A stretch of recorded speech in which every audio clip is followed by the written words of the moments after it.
আসসালামু আলাইকুম বন্ধুরা, চলে আসলাম মায়ের রান্না করে। আশা করি আপনারা ভালো আছেন। আলহামদুলিল্লাহ আমিও ভালো আছি।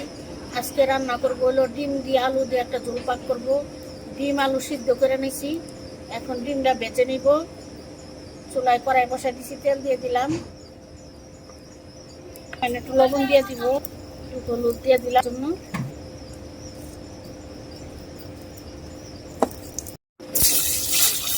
এখন আমি 7টা ডিম নিয়েছি।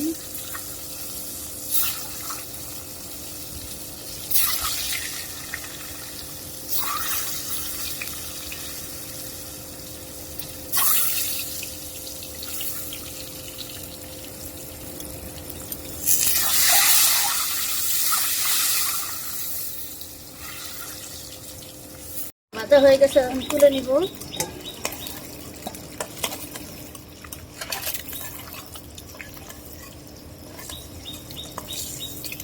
আলু ভেজে নিব, সিদ্ধ করে নিচ্ছি আগে।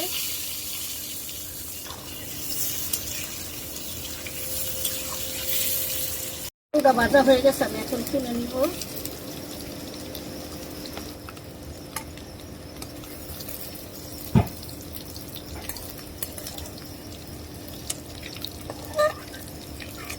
আর একটু তেল দিয়ে দিব, সামান্য পেঁয়াজ দিয়ে দিব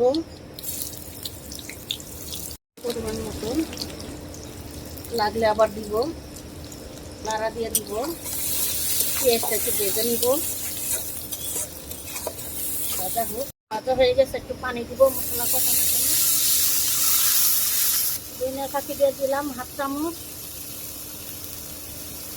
হলুদের ফাঁকি দিয়ে দিলাম 1/2 চামচ, মরিচের ফাঁকি দিয়ে দিলাম 1/2 চামচ, আর ফাঁকি দিয়ে দিলাম 1/2 চামচ একটু কম।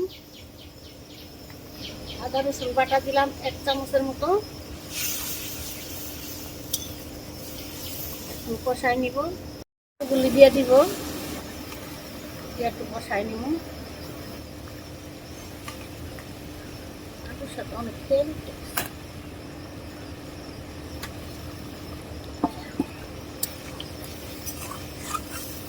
কষানো হোক।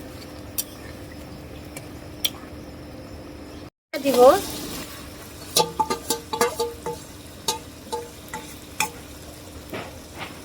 ডিম দিয়ে একটু কষাই নিব।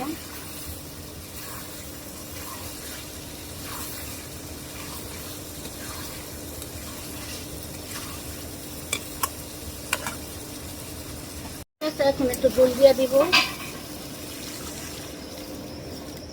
ঝুলঝুলি পাক করব।